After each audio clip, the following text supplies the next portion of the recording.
नमस्कार, आदाब, सत श्री अकाल और खुशामदीद। Very very good evening to all of you people. This is Kumar Amit और आप लोग देख रहे हैं आपका अपना चैनल बीकॉम कॉर्नर। आज का वीडियो बहुत ज्यादा स्पेशल और इंपॉर्टेंट रहने वाला है तमाम बीकॉम प्रोग्राम सेमेस्टर 1 के स्टूडेंट्स के लिए। उम्मीद करता हूं आप सभी इस वीडियो लेक्चर के दरमियान मेरे साथ आखिरी तक बने रहेंगे। और हाँ, कंटेंट अगर आपको यूजफुल लगता है, वीडियो हेल्पफुल लगता है, तो इस वीडियो को लाइक करके अपने तमाम दोस्तों के साथ शेयर जरूर करेंगे। बहरहाल विदाउट वेस्टिंग टाइम चलिए शुरू करते हैं। माय डियर फ्रेंड्स, जैसा कि आप सभी जानते हैं, बिजनेस ऑर्गेनाइजेशन एंड मैनेजमेंट का पेपर आपका 12 दिसंबर को होने वाला है। आप सभी के पास करीब करीब पूरे 2 दिन बचे हैं। ऐसे में इन 2 दिन का सही तरीके से यूटिलाइजेशन करना, इन 2 दिन के अंदर अपने एग्जामिनेशन के लिए आप लोगों को केवल वही टॉपिक प्रिपेयर करने हैं जिनके एग्जामिनेशन में आने की प्रोबेबिलिटी पॉसिबिलिटी बहुत ज्यादा रहने वाली है। आज की वीडियो जुड़ी रहेगी आपके बिजनेस ऑर्गेनाइजेशन एंड मैनेजमेंट नाम के सब्जेक्ट से रिलेटेड। और आज की वीडियो के अंदर माय डियर फ्रेंड्स, यूनिट 1 के तमाम इंपॉर्टेंट क्वेश्चंस को हम लोग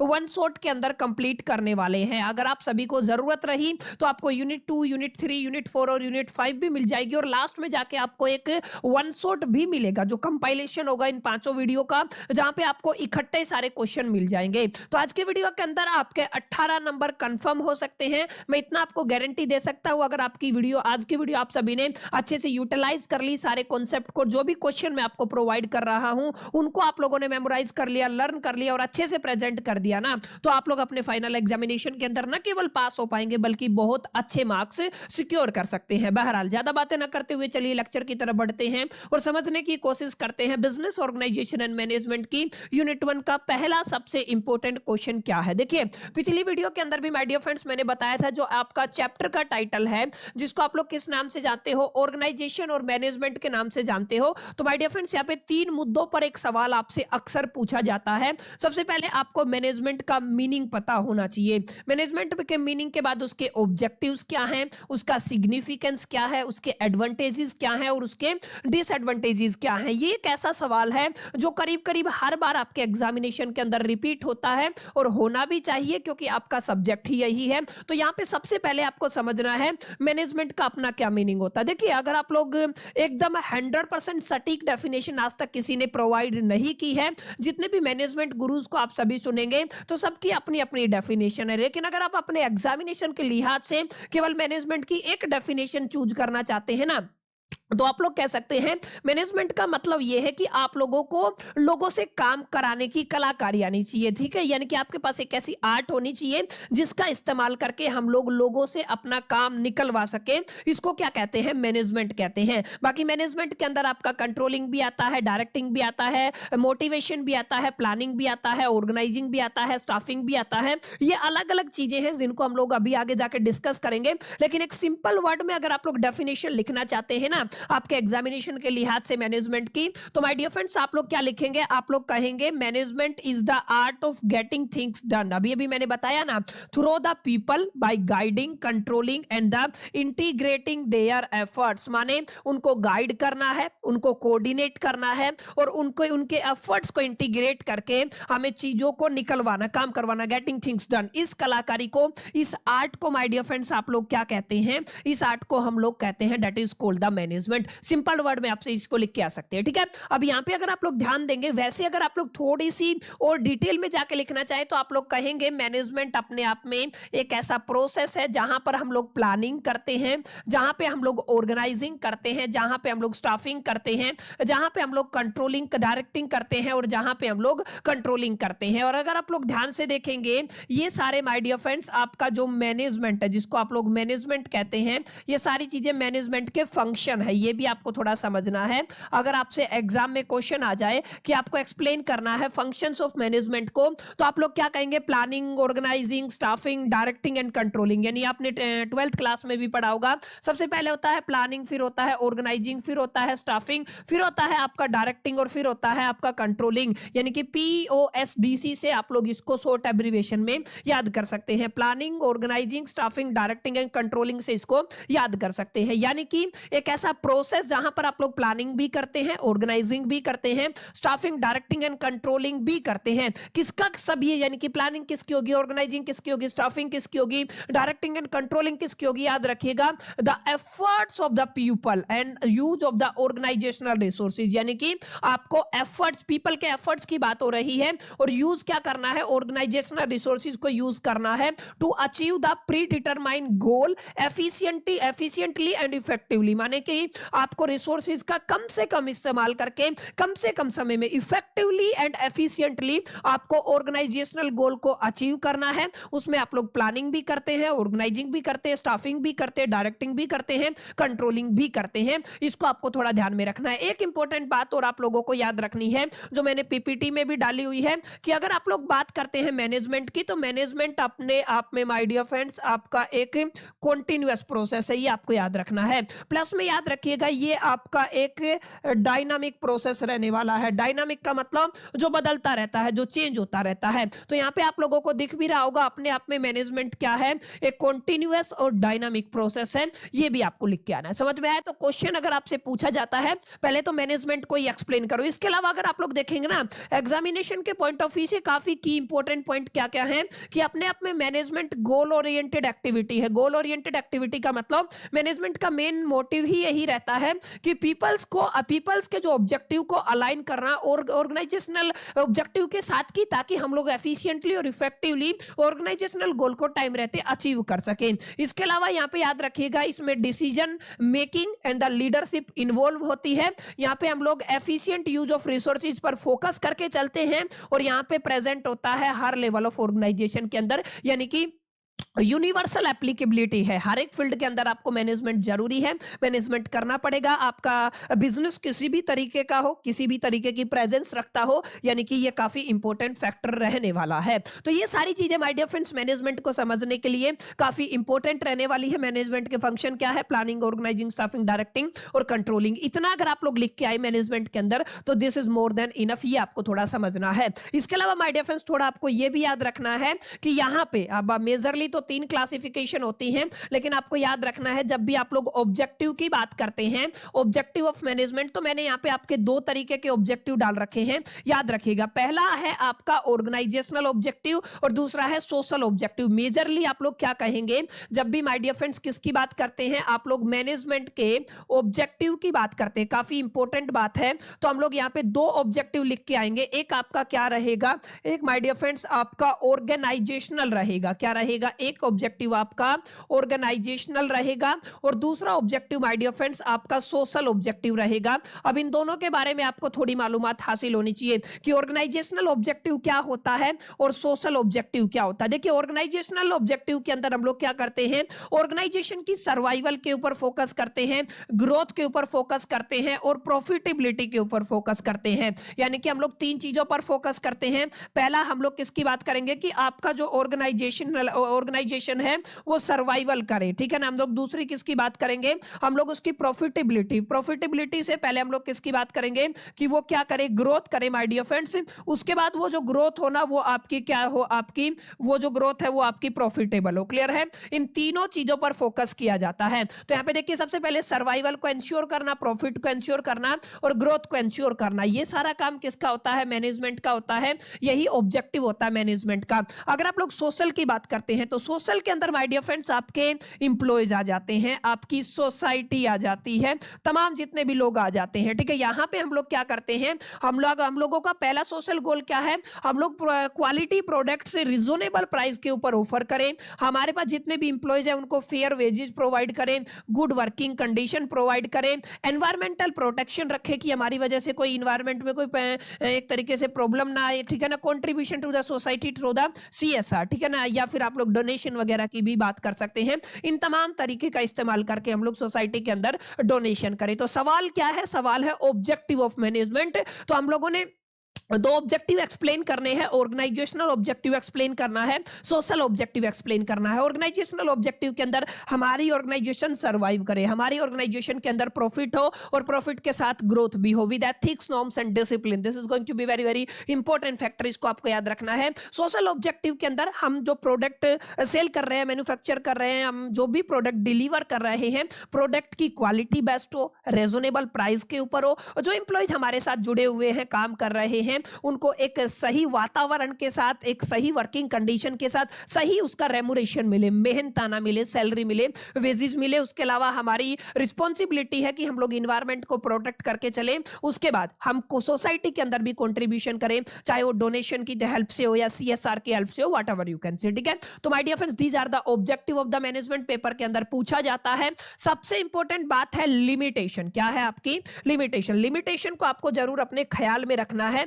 और चीजों को अच्छे से एक्सप्लेन करना। देखिए, सबसे पहले लिमिटेशन है आपकी कॉस्टली प्रोसेस होता है। माय डियर फ्रेंड्स, मैनेजमेंट करने के लिए मैनेजमेंट टीम होती है और मैनेजमेंट जो करते हैं लोग, वो हाईली वर्किंग प्रोफेशनल होते हैं और हाईली वर्किंग प्रोफेशनल लोगों की एक अच्छी खासी रेमुरेशन होता है, सैलरी होता है, एक तरीके से उनकी इनकम होती है। ठीक है, तो आपको समझना क्या है? आपको समझना है जब भी आप लोग मैनेजमेंट को किसी भी ऑर्गेनाइजेशन के अंदर इंक्लूड करके चलते हैं, तो अपने आप में मैनेजमेंट एक कॉन्टिन्यूअस प्रोसेस है, डायनामिक प्रोसेस है और काफी कॉस्टली प्रोसेस भी है, क्योंकि यहाँ पे काफी अच्छा खासा पैसा हमें खर्च करना पड़ता है। दूसरा याद रखिएगा, ये आपका टाइम कंज्यूमिंग होता है, माने यहाँ पे अच्छा खासा समय लगता है, मैनेजमेंट करने में काफी समय कंज्यूम होता है। इस बात को आपको थोड़ा ध्यान में रखना है। दूसरा ये है अनसर्टेन इन्वायरमेंट। अनसर्टेन इन्वायरमेंट का मतलब बहुत सारी ऐसी चीजें हैं जो बदलती रहती है, जिनके अंदर अनसर्टेनिटी होता है, अनप्रेडिक्टेबिलिटी होता है। जैसे अगर आप लोग कहेंगे गवर्नमेंट की पॉलिसी की बात कर लीजिए,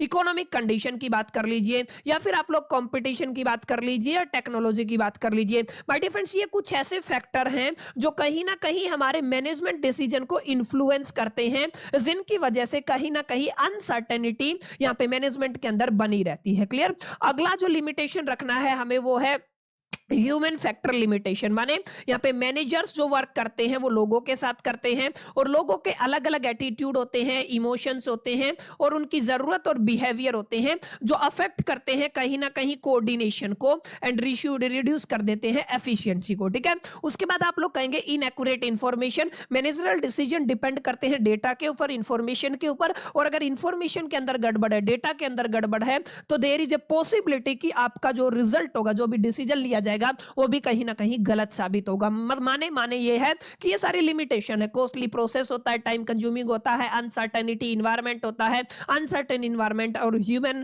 फैक्टर लिमिटेशन होता है, along with the inaccurate information हमारे पास यहाँ पे रहती है। क्लियर? समझ में आया? तो उम्मीद करता हूं ये बात आपको क्लियर रही होगी, ये चीजें आपको समझ में आ गई होगी। क्लियर? तो माय डियर फ्रेंड्स, ये पहला सवाल था, लिमिटेशंस क्या है, क्या क्या पूछा गया था आपसे पूछा गया था ऑब्जेक्टिव, मीनिंग एंड लिमिटेशंस। तीनों चीजें आपने अच्छे से एक्सप्लेन कर दिया। अगर ये कर दिया तो माय डियर फ्रेंड्स आपका काम हो गया है। क्लियर? तो ये पहला सवाल था जो आपकी यूनिट 1 का बहुत ज्यादा इंपॉर्टेंट रहने वाला है। अब थोड़ा आगे बढ़ते हैं अगले सवाल की तरफ। अगला सवाल माय डियर फ्रेंड्स आपका क्या कहता है, ध्यान रखना, अगला सवाल काफी अहम हो जाता है। अगले सवाल के अंदर हमें बताना है major form of the business ownership, यानी कि बिजनेस ओनरशिप की मेजर फॉर्म क्या है। ठीक है, ये आपको थोड़ा ध्यान में रखना। देखिए माय डियर फ्रेंड्स, अगर आप लोग इंडिया की बात करते हैं, सबसे पहले तो आप लोग ये बात समझिए, इंडिया के अंदर है ना, जो भी बिजनेसेस है ना, वो मल्टीपल फैक्टर्स के ऊपर डिपेंड करते हैं कि आपको बिजनेस का कंट्रोल कैसा रखना है। सबसे पहला फैक्टर ये रहता है। ठीक है, दूसरा माय डियर फ्रेंड्स, यहां पे आपका जो फैक्टर रहेगा, आप लोग ले लीजिए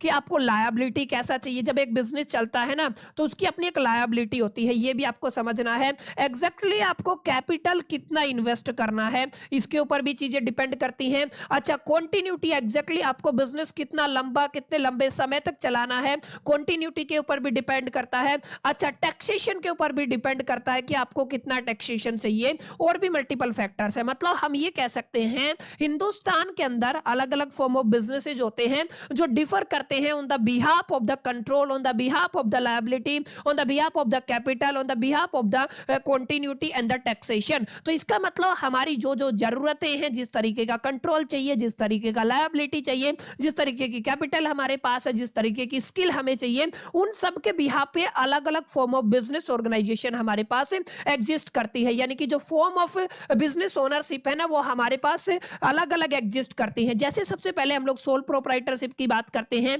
पार्टनरशिप की बात करते हैं, पार्टनरशिप के अंदर ही एलएलपी लिमिटेड लायबिलिटी पार्टनरशिप की बात करते हैं, उसके बाद ज्वाइंट स्टॉक कंपनी की बात करते हैं, जहां पे आप लोग माय डियर फ्रेंड्स आप पब्लिक कंपनी आ गया, प्राइवेट कंपनी आ गया, ओपीसी की आप लोग बात कर लीजिए, 1% कंपनी आ गया। तो यानी कि हमारे पास इन तमाम फैक्टर के बिहा पे मल्टीपल ओनरशिप फॉर्म होते हैं, जिनको हमें आज की वीडियो के अंदर अंडरस्टैंड करना है। अब सवाल दो तरीके से पूछा जा सकता है, डायरेक्टली पूछ लेगा explain the major form of the business ownership, या दूसरा सवाल आपसे पूछा जा सकता है कि ये फलाने फलाने जो ओनरशिप है इनको एक्सप्लेन करो। जैसे मान लीजिए पूछ लिया आपसे सोल प्रोप्राइटरशिप का एक्सप्लेन करो, पार्टनरशिप को एक्सप्लेन करो, लिमिटेड लायबिलिटी पार्टनरशिप को एक्सप्लेन करो। इस तरीके के सवाल आपको एग्जाम के अंदर देखने को मिलेंगे। तो सबसे पहला हमारा कौन सा कैटेगरी है भाई और बहनों, सोल प्रोप्राइटरशिप है। सोल प्रोप्राइटरशिप एक ऐसा फॉर्म ऑफ बिजनेस होता है जहां पे बिजनेस का ओनर, मैनेजर और इंप्लॉयर सब कुछ कौन होता है, सिंगल आदमी होता है। यहाँ पे ना तो कोई रजिस्ट्रेशन कराने की जरूरत है, ना किसी की अनुमति लेने की जरूरत है। यानी आप लोग ये कह सकते हैं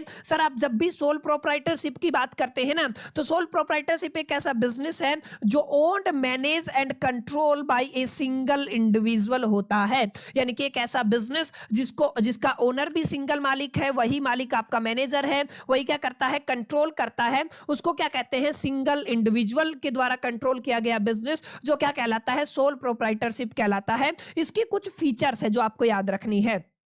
सबसे पहले आपका सिंगल ओनर होता है, लायबिलिटी याद रखिएगा अनलिमिटेड होती है, और यहाँ पे इसको बनाना और डिसोल्व करना, यानी कि इसकी फॉर्मेशन की आप लोग बात करते हैं, प्लस में इसकी डिसोल्यूशन की बात करते हैं। ये आपको थोड़ा याद रखना, ठीक है। फॉर्मेशन और डिसोल्व करना आसान होता है। तीसरा क्या है, direct and control and quick decision होता है। कोई मल्टीपल लेवल ऑफ मैनेजमेंट नहीं है, तो डिसीजन अपने आप लेना है, तो क्विक डिसीजन वाला यहाँ पे मामला देखने को मिलता है। ये आपको थोड़ा ध्यान में रखना है। यहाँ पे लिमिटेशंस क्या है, सबसे पहली बात तो कैपिटल की लिमिटेशन है कि आप लोगों के पास जितना कैपिटल है ना आप उतना इन्वेस्ट कर पाएंगे, तो यानी कि आपकी एक लिमिट है, कैपिटल इन्वेस्टमेंट लिमिटेड रहता है। स्किल्स भी लिमिटेड होता है, क्योंकि अकेला बंदा है, आप मैन पावर को हायर कर नहीं सकते। सोल प्रोप्राइटरशिप है तो यहाँ पे मैन पावर हायर नहीं होता है, तो जो आपको आता है वो आता है, डेट्स इट। ग्रोथ फैक्टर बहुत कम हो जाता है, इसको भी आपको समझना है। किसके लिए बेस्ट है, स्मॉल दुकान के लिए बेस्ट रहने वाला है, स्मॉल ट्रेडर्स के लिए बेस्ट रहने वाला है, लोकल सर्विस के लिए बेस्ट रहने वाला है। तो पहला कैटेगरी क्या था माय डियर फ्रेंड्स, आपका सोल प्रोप्राइटरशिप था। दूसरा क्या है आपका पार्टनरशिप। पार्टनरशिप का मतलब एक ऐसा वॉलंटरी एसोसिएशन, इच्छा से इकट्ठा हुए दो लोग जिन्होंने एक एग्रीमेंट किया कि हम लोग भविष्य में एक बिजनेस को मिलकर के बनाएंगे और उसके प्रॉफिट को शेयर करेंगे। हालांकि लॉस भी शेयर करते हैं, डेफिनेशन में लिखा नहीं जाता है लॉस को, ठीक है ना, सिर्फ किसकी बात हो रही है, प्रॉफिट की। या आप लोग चाहें तो लिख भी सकते हैं, ऐसा कोई नियम भी नहीं होता कि आपको लिखना ही नहीं है, ठीक है ना। कि अगर आप लोग पार्टनरशिप की बात करते हैं, पार्टनरशिप अपने आप में एक वॉलंटरी एसोसिएशन होता है जहां पर दो या दो से ज्यादा लोग एग्री करते हैं। क्या करते हैं, एग्री करते हैं। और माय डियर फ्रेंड्स यहाँ पे जो एग्रीमेंट बनता है ना, उसको यहाँ पे आप लोग किस नाम से जानते हो, उसको आप लोग नाम जानते हो पार्टनरशिप डीड के नाम से। आपने 12th में पढ़ा होगा, ठीक है। आप लोग किस नाम से जानते हो, पार्टनरशिप डीड के नाम से जानते हो। To carry on a business and share a profit and loss, इसको क्या कहते हो, पार्टनरशिप कहते हो। याद रखिएगा पार्टनरशिप के लिए मिनिमम 2 लोगों की हमें जरूरत होती है, ठीक है। अब यहां पे देखिएगा मिनिमम 2 लोग चाहिए, maximum 50 as per the companies act 2013। ये थोड़ा ध्यान रखिएगा, कंपनीज एक्ट 2013 के अकॉर्डिंग 50 मैक्सिमम पार्टनर हो सकते हैं। और इसको गवर्न करने के लिए पार्टनरशिप एक्ट 1932 है, काफी डिटेल में ये आपने पढ़ा भी होगा, ठीक है। बिजनेस लॉ के अंदर पढ़ाया गया होगा, आपके सब्जेक्ट है, आई थिंक पहले सेमेस्टर के अंदर ही है। तो ये आपका बिजनेस लॉ है, और बिजनेस लॉ के अंदर पूरा एक चैप्टर है किसका, पार्टनरशिप एक्ट 1932 का, ठीक है ना। Shared capital and the responsibility, यहाँ पे ये जो कैपिटल और रिस्पॉन्सिबिलिटी शेयर होती है, अनलिमिटेड लायबिलिटी होती है, पॉइंट आपका सेम रहने वाला है। क्लियर, ये आपको थोड़ा ध्यान में रखना है। समझ आए, तो पार्टनरशिप है, इसके बारे में लिख दीजिएगा। अलोंग विद याद रखिएगा यहाँ पे कितने तरीके के पार्टनर होते हैं, ये भी लिख सकते हैं। एक्टिव पार्टनर होता है, स्लीपिंग पार्टनर होता है, नॉमिनल पार्टनर होता है, और पार्टनर बाय एस्टोपल होता है। ये 4 तरीके के पार्टनर होते हैं, इसको आपको थोड़ा ध्यान में रखना है। लिमिटेशन के अंदर आप लोग कह सकते हैं सर, सबसे पहली बात तो इसकी जो लायबिलिटी होती है वो अनलिमिटेड होती है। क्लियर है, ये आपको थोड़ा ध्यान में रखना है। सबसे बड़ा डिसएडवांटेज तो यही रहने वाला है। किसके लिए सूटेबल है, प्रोफेशनल के लिए। प्रोफेशनल जैसे चार्टर्ड अकाउंटेंट हो गए या लॉयर हो गए, small trading and manufacturing business, सब के लिए क्या है, ये मॉडल या फिर ओनरशिप फॉर्म सूटेबल रहने वाला है। क्लियर? चलिए थोड़ा आगे चलते हैं। अगला हमारा क्या रहने वाला है? Joint Hindu family business. ठीक है ना? हिंदू फैमिली बिजनेस वो ट्रेडिशनल बिजनेसेज होते हैं जो पिछले समय से चलते आ रहे हैं और जो पीढ़ी दर पीढ़ी ट्रांसफर होते हैं। यानी आप लोग क्या कहेंगे? It is a unique form of business founded in India. अच्छा, ये केवल इंडिया के अंदर पाया जाता है। Governed bye Hindu succession act, ये भी थोड़ा याद रखिएगा। इसको गवर्न कौन करता है? हिंदू सक्सेशन एक्ट गवर्न करता है। इसकी कुछ फीचर्स है जिनको आपको एग्जाम के अंदर लिखना है। क्या क्या फीचर है यहाँ पे याद रखिएगा? पहली फीचर है मेंबरशिप बाय बर्थ हो जाता है, यानी कि जन्म के साथ मेंबर बन जाते हो। ठीक है ना? हालांकि जो बिजनेस को कंट्रोल करता है वो सबसे बड़ा एल्डेस्ट मेल होता है, लेकिन इसमें अमेंडमेंट हो चुका है, फीमेल भी हो सकता है, जिसको आप लोग कर्ता कहते हो। और याद रखिएगा कर्ता का जो लायबिलिटी है वो अनलिमिटेड होता है। क्लियर है? क्या होता है आपका? अनलिमिटेड होता है। बाकी जो मेंबर बच गए ना उनको कहते हैं को पार्टनर, और इनकी जो लायबिलिटी है वो लिमिटेड होती है। ये भी आपको थोड़ा अपने ख्याल में और अपने जहन में रखना है। समझ में आया? इस बात को भी ख्याल में रखिएगा। और ये जो एक ऐसा बिजनेस है जो कंटिन्यू रहता है, अगर आपका मेंबर की डेथ भी हो जाती है ना तो भी ये कैसा रहता है? अनअफेक्टेड रहता है। क्लियर है? बेस्ट किसके लिए है? ट्रेडिशनल फैमिली बिजनेस के लिए ये वाली ओनरशिप फॉर्म बेस्ट रहने वाली है। इसके अलावा माय डियर फ्रेंड्स सबसे इंपॉर्टेंट है जिसको आप लोग कहते हो cooperative society. Cooperative society again partnership firm की तरह एक वॉलंटरी एसोसिएशन होती है। यहाँ पे आप लोग लिख देंगे जहां पे person come together and to promote their common economic interest, यानी कि वो क्या करते हैं? एक कॉमन इकोनॉमिक इंटरेस्ट को प्रमोट करने के लिए इकट्ठा होते हैं, एक वॉलंटरी एसोसिएशन बनाते हैं जिसको आप लोग कोऑपरेटिव सोसाइटी कहते हैं। इसकी कुछ फीचर्स है जो आप लोग एग्जाम के अंदर लिख के आ सकते हो। क्या क्या फीचर है? देखिए, सबसे पहली फीचर है ये इसको गवर्न करता है कोऑपरेटिव सोसाइटी एक्ट, ये आपको याद रखना है। यहाँ पे होता है one man one vote principle, ये भी आपको याद रखना है। And service motive instead of the profit motive, ये भी आपको थोड़ा ध्यान में रखना है। यहाँ पे प्रॉफिट मोटिव ज्यादा इंपॉर्टेंट नहीं होता, यहाँ पे जो कॉमन इंटरेस्ट है, कॉमन इकोनॉमिक इंटरेस्ट है, वो ज्यादा इंपॉर्टेंट होता है। सबसे खास बात क्या है कि यहाँ पे लायबिलिटी लिमिटेड होती है एंड डेमोक्रेटिक मैनेजमेंट होता है, ये भी आपको थोड़ा ध्यान में रखना है। और यहाँ पे 3 तरीके के टाइप्स आप लोग पढ़ते हो, कंज्यूमर कोऑपरेटिव्स, उसके बाद producer cooperatives and credit cooperatives, ये तीनों आपको पेपर के अंदर लिख के आने हैं। किसके लिए बेस्ट रहता है? लो इनकम ग्रुप के लिए, स्मॉल प्रोड्यूसर के लिए एंड द कंज्यूमर के लिए ये वाला ओनरशिप फॉर्म बेस्ट रहता है। तो काफी इंपॉर्टेंट सवाल है, ये एग्जाम के अंदर पूछा जा सकता है। ठीक है? इसके अलावा क्या है? Joint stock company. Joint stock company एक ऐसा आर्टिफिशियल लीगल पर्सन होता है जिसको फॉर्म्ड किया जाता है अंडर द कंपनीज एक्ट 2013, ये आपको याद रखना है, with A separate legal identity from its owner. Owner से एक सेपरेट लीगल एंटिटी के साथ, आइडेंटिटी के साथ यहाँ पे एक आर्टिफिशियल लीगल पर्सन को under the act companies act 2013 create किया जाता है, जिसको जॉइंट स्टॉक कंपनी कहते हैं। और यहाँ पे दोनों तरीके की कंपनी बन जाती है, आपकी प्राइवेट भी बन जाती है और आपकी पब्लिक भी बन जाती है, ये आपको थोड़ा ध्यान में रखना, भी हम इनको पढ़ेंगे। ठीक है? अच्छा, फीचर्स की बात करते हैं तो ये मैंने बता दिया, सेपरेट लीगल एंटिटी है, limited liability of the share holder, ये आपको थोड़ा याद रखना है। परपेचुअल सक्सेशन माने आफ्टर द डेथ ये चलता रहेगा। ट्रांसफरेबल ऑफ द शेयर होता है, ये आपका पब्लिक के अंदर होता है। किसमें होता है? आपका पब्लिक के अंदर होता है। ठीक है? उसके बाद आप लोग कहेंगे large capital through share issues होता है। अब यहाँ पे टाइप की बात करें तो एक प्राइवेट कंपनी होता है, एक पब्लिक कंपनी होता है। प्राइवेट कंपनी के अंदर शेयर्स आप लोग ट्रांसफर नहीं कर सकते हैं, मैक्सिमम 200 मेंबर होंगे, और कैन नॉट इनवाइट पब्लिक को आप लोग कर सकते हो टू सब्सक्राइब द शेयर। वही पब्लिक कंपनी के अंदर आप लोग पब्लिक को इनवाइट कर सकते हैं, शेयर्स फ्रीली ट्रांसफर किए जा सकते हैं। मिनिमम कम से कम 7 मेंबर की यहाँ पे जरूरत होती है। बेस्ट किसके लिए है? लार्ज स्केल इंडस्ट्रीज के लिए, जैसे आप ऑटोमोबाइल की बात कर लीजिए, टेलीकॉम की बात कर लीजिए, बैंकिंग या स्टील की बात कर लीजिए, इन तमाम चीजों के लिए ये वाला मॉड्यूल बेस्ट रहने वाला है। इसके अलावा एक और चीज है जिसको आप लोग लिमिटेड लायबिलिटी पार्टनरशिप कहते हैं। यहाँ पे देखिए दोनों का कॉम्बिनेशन है। ठीक है? ये है तो पार्टनरशिप लेकिन विद लिमिटेड लायबिलिटी है। ठीक है? ये आपको थोड़ा ध्यान में रखना है। एलएलपीज या हाइब्रिड, हाइब्रिड का मतलब combination of features of the partnership and the company, यानी कि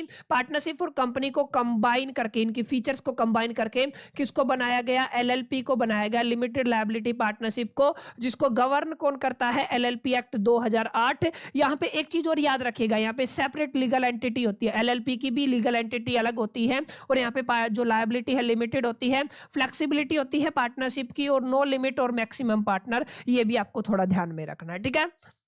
तो बहुत बेसिक सा सवाल यही आता है कि अलग अलग फॉर्म ऑफ बिजनेसेस क्या हैं, इनके ऊपर एक सवाल आपको एग्जामिनेशन के अंदर डेफिनेटली देखने को मिलेगा। आप अपने विवेक से, अपने हिसाब से, अपनी अंडरस्टैंडिंग के अकॉर्डिंग यहाँ पे क्वेश्चन को एक्सप्लेन कर सकते हैं। तो माय डियर फ्रेंड्स, 2 या 3 ही सवाल बने हैं। अगला क्वेश्चन केवल आपके ग्रेजुएशन के लिहाज से ही बनाया गया है, जहां पे 3 अलग अलग मॉडल हम लोग पढ़ने वाले हैं, काफी इंपॉर्टेंट है, इनको नोट कीजिएगा। सबसे पहला है माय डियर फ्रेंड्स, क्या बोलते हो, ब्रिक एंड मोटर, दूसरा बोलते हो क्लिक एंड ब्रिक, और तीसरा क्या होता है, क्लिक बिजनेस फॉर्मेट। ठीक है ना, 3 तरीके के फॉर्मेट हैं जिनको हमें अंडरस्टैंड करना है। सबसे पहले बात करते हैं ब्रिक एंड मोर्टल बिजनेस। देखिए, ये जो ट्रेडिशनल बिजनेस होता है ना, जितने भी ट्रेडिशनल बिजनेस हैं, जिनके ऑफलाइन सेंटर्स होते हैं, जहाँ पे कस्टमर जाता है, प्रोडक्ट को फील करता है, टच करता है, देखता है, यूज करता है और फिर खरीदता है, जितने भी ट्रेडिशनल बिजनेस हैं जो फिजिकल स्टोर के थ्रू एक तरीके से ऑपरेट होते हैं, उस मॉडल को क्या कहा जाता है, ब्रिक एंड मोर्टल बिजनेस। बस सिंपल सा मुद्दा ये है।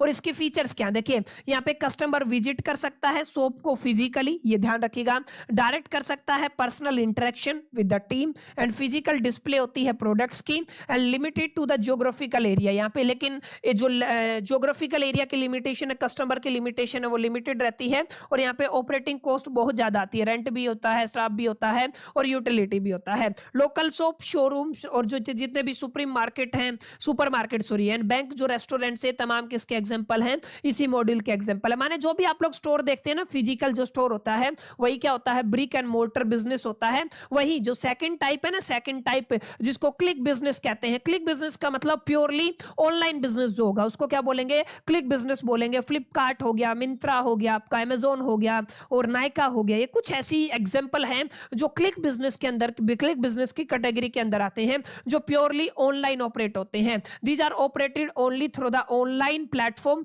Without any physical showroom. इनको क्या कहते हैं, क्लिक बिजनेस कहते हैं। इनकी कुछ अपनी लिमिटेशंस है, कुछ एडवांटेजेस है, कुछ डिसएडवांटेजेस है। जैसे ये एंटायरली इंटरनेट बेस्ड बिजनेस होते हैं, कस्टमर प्लेस ऑर्डर ऑनलाइन, ठीक है, वो आप फिजिकली अपने कस्टमर जो प्रोडक्ट है उसको टच नहीं कर सकते, फील नहीं कर सकते हैं। एंड लार्ज ज्योग्राफिकल रीच होती है। सबसे बड़ा इसका एडवांटेज ये है कि हिंदुस्तान के या पूरी दुनिया के किसी भी कोने से आपका प्रोडक्ट बिक सकता है, ज्योग्राफिकल लिमिटेशंस नहीं होती हैं। और ऑपरेटिंग कॉस्ट लो होती है, ना रेंट देना है, ना स्टाफ रखना है, ना यूटिलिटी की टेंशन है, ना इलेक्ट्रिसिटी की टेंशन, ना वाटर की टेंशन। पूरा का पूरा मामला कैसा है, ऑनलाइन है, तो ऑपरेटिंग कॉस्ट लो हो जाती है। And relies on the digital payment, और किसके ऊपर रहता है, ये डिजिटल पेमेंट के ऊपर, वेबसाइट और एप्स के ऊपर क्या करता है, रिलाई करता है। मैंने बता दिया, अमेजोन हो गया, मिंत्रा हो गया, नेटफ्लिक्स हो गया, और जितने भी ऑनलाइन ओनली स्टार्टअप्स है वो सब किसके एग्जांपल हैं, क्लिक बिजनेस के एग्जांपल है। इसके अलावा ये थोड़ा ध्यान रखिएगा, इन दोनों को मिला देते हैं, क्लिक एंड ब्रिक बिजनेस को मिला देते हैं, तो यह हाइब्रिड बिजनेस बन जाता है। यानी कि आपने क्या किया, ऑनलाइन प्लस में ऑफलाइन दोनों को मिला दिया, ठीक है। तो कैसा बिजनेस मॉडल बन गया, क्लिक एंड ब्रिक बिजनेस बन गया। यानी कि फिजिकल स्टोर भी है और ऑनलाइन प्रेजेंस भी है। जैसे हम अपनी बात करें तो ऑनलाइन प्रेजेंस क्या है, हमारा एक यूट्यूब चैनल है, अपनी एक एप्लीकेशन है, ठीक है। प्लस में जो भी कस्टमर है वो हमारे इंस्टीट्यूट को विजिट भी कर सकता है। तो अगर आप लोग इस तरीके की क्लासेस देते हो ऑफलाइन प्लस ऑनलाइन, तो किस कैटेगरी में जाएगा, क्लिक एंड ब्रिक बिजनेस की कैटेगरी में जाएगा। यहाँ पे ध्यान रखिएगा, ड्यूअल प्रेजेंस होती है, ऑनलाइन भी और ऑफलाइन भी। वाइडर कस्टमर रीच होती है, ऑफलाइन भी बच्चा आपके पास आ सकता है, मतलब कस्टमर, और आपका ऑनलाइन भी, ठीक है। And offer convenience and the physical instruction, यहाँ पे दोनों चीजें होती हैं। फिजिकल है तो आप फिजिकली विजिट कर सकते हो, higher investment but better customer service, obvious सी बात है। And useful for the businesses wanting both local and online market, जिनको दोनों तरीके की मार्केट चाहिए ना, वो क्या कहलाते हैं, वो उनके लिए मॉडल बेस्ट रहता है। तो माय डियर फ्रेंड्स, ये भी काफी स्टार क्वेश्चन है, तीसरा क्वेश्चन है इस यूनिट का, इसको भी माय डियर फ्रेंड्स आपको प्रिपेयर करके जाना है। क्लियर, ये एक डिटेल्ड एक्सप्लेनेशन है, पीडीएफ में आपको टेलीग्राम के अंदर शेयर कर दूंगा, आप लोग टेलीग्राम चैनल ज्वाइन कर लीजिएगा, लिंक डिस्क्रिप्शन में मिल जाएगा,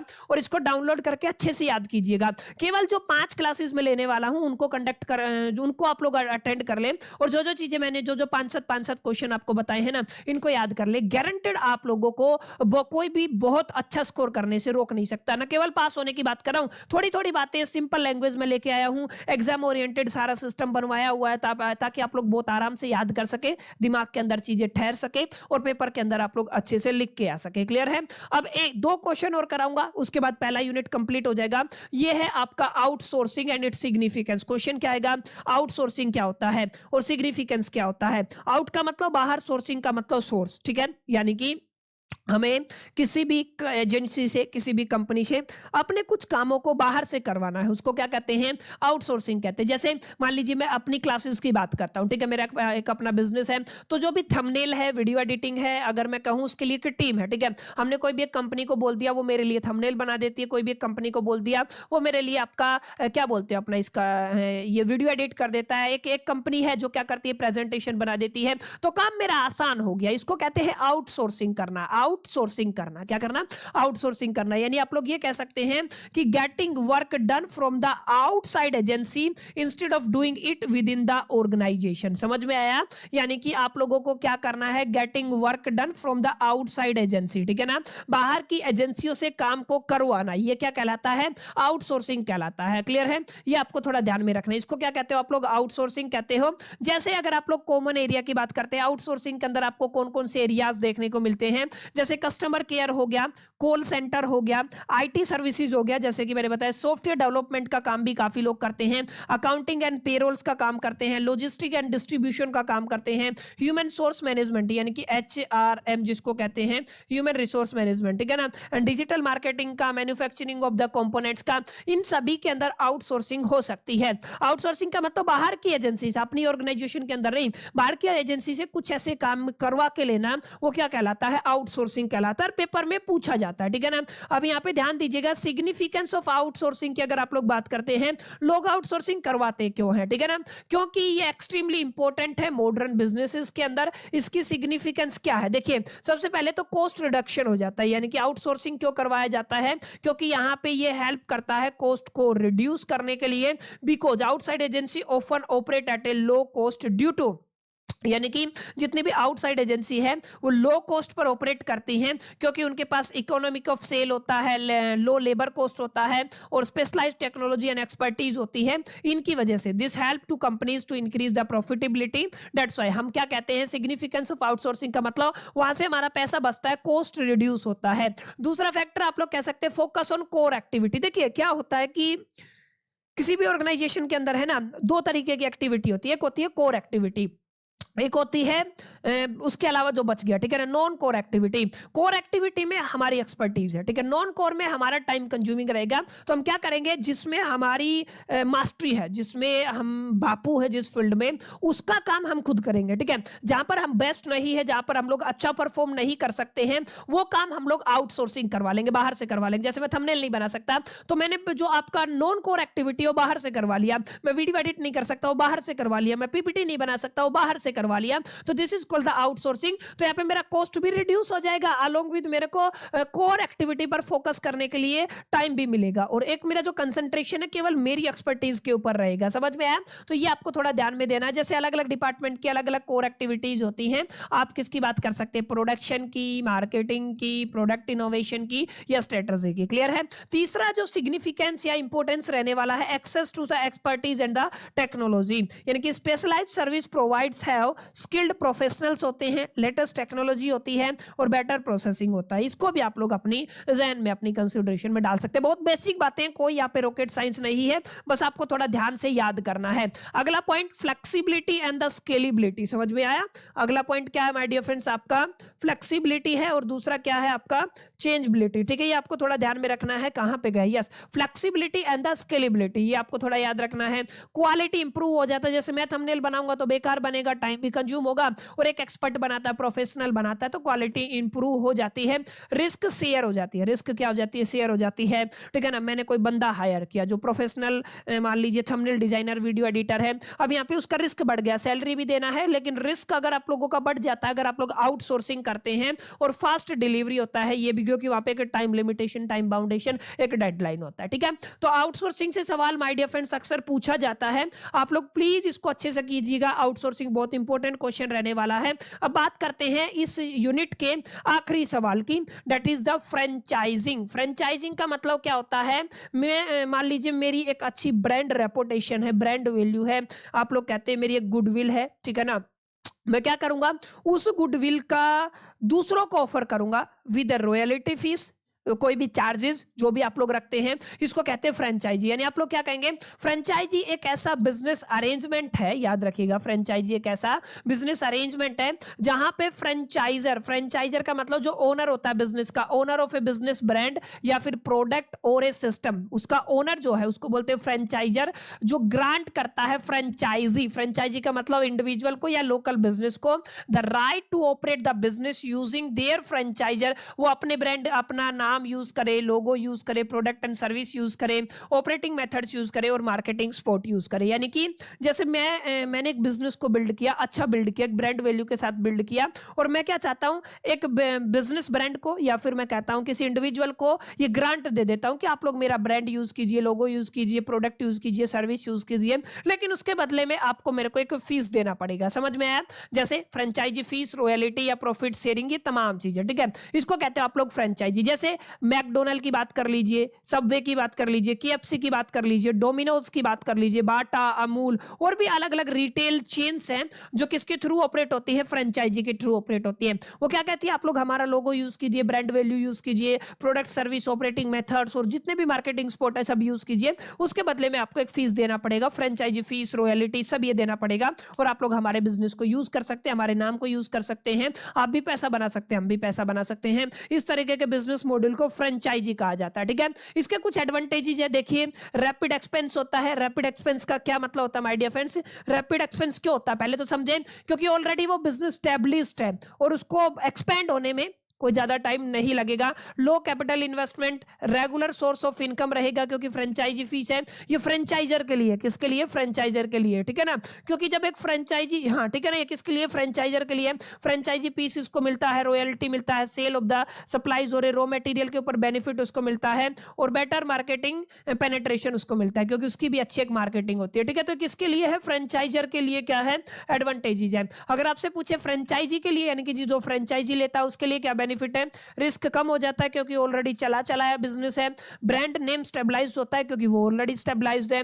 एंड ट्रेनिंग एंड जो मैनेजरल सपोर्ट उसको मिलता है, जैसे स्टाफ ट्रेनिंग हो गया, operating manual, quality standards, marketing strategy, technique, ये सब चीजें उसको जो आपका फ्रेंचाइजर है उसकी तरफ से ऑफर की जाती है, तो उसकी टेंशन कहीं ना कहीं कम हो जाती है। मार्केटिंग एंड एडवर्टाइजिंग सपोर्ट उसको मिलता है। क्लियर है? यानी कि ओवरऑल फ्रेंचाइजर का भी फायदा है और फ्रेंचाइजी का भी फायदा है। क्लियर? तो माय डियर फ्रेंड्स, ये कुछ 3 या 4 क्वेश्चन मैंने आपको बताए, अलग अलग फॉर्म ऑफ बिजनेस की बात की, मैनेजमेंट के मीनिंग, ऑब्जेक्टिव, लिमिटेशन की बात की, आउटसोर्सिंग की बात की और फ्रेंचाइजी की बात की। केवल इतना कर लेते हैं, इस पीपीटी को अच्छे से अपने जहन में, दिमाग में बैठा लेते हैं, याद कर लेते हैं, तो मैं गारंटी आपको दे सकता हूं, बहुत कम प्रोबेबिलिटी, चांसेस हैं लेकिन बहुत कम चांसेस है, बहुत कम प्रोबेबिलिटी है, बहुत कम संभावनाएं हैं कि इनसे अलग कोई क्वेश्चन आपको देखने को मिलेगा। इन्हीं को घुमा फिरा करके आपको अपने एग्जामिनेशन के अंदर क्वेश्चन देखने को मिलेगा। उम्मीद करता हूं माय डियर फ्रेंड, जितने भी इंपॉर्टेंट क्वेश्चन पहली यूनिट के हैं ये सारे आप सभी को पसंद आए होंगे, वीडियो आपको समझ में आया होगा। बाकी अगर आप कोई इंप्रूवमेंट टिप्स देना चाहते हैं तो आप लोग कमेंट कर सकते हैं। यूनिट 2 के लिए अगर आपको ऐसा ही वीडियो चाहिए तो कमेंट करके जरूर बताइएगा। बाकी आप सभी ने मेरे को इतना लंबा सुना, उस चीज के लिए दिल से शुक्रिया, थैंक यू, धन्यवाद। अगली वीडियो के अंदर मिलते हैं, जब तक के लिए मैं तो सोल दी बाय, स्टिल कीप लर्निंग।